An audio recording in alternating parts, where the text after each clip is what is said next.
Story line. ఇంతకు మించి నేను ఒక్క పాయింట్ కూడా రివీల్ చేయను. ఎందుకంటే మీరు థియేటర్‌లోని ఈ ఎక్స్‌పీరియన్స్‌ని మిస్ అవుతారనే ఒకే ఒక కారణంతోటి నేను స్టోరీని ఎక్కడ రివీల్ చేయలేదు. సినిమాలోని విజువల్స్ గానీ, స్క్రీన్ ప్లే గానీ, ఆ టైంలోని ఉన్న యుద్ధాలు జరిగే సీన్స్ కానీ చాలా అంటే చాలా బాగా చూపించారు.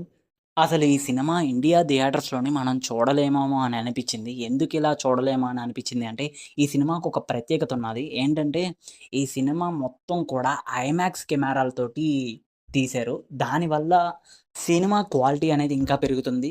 సో, క్వాలిటీ పెరిగినప్పుడు పెద్ద స్క్రీన్స్ మీద ఈ సినిమాని చూస్తే, ఆ ఫీలింగ్ ఇంకా బెటర్ ఎక్స్‌పీరియన్స్‌గా ఉంటుంది.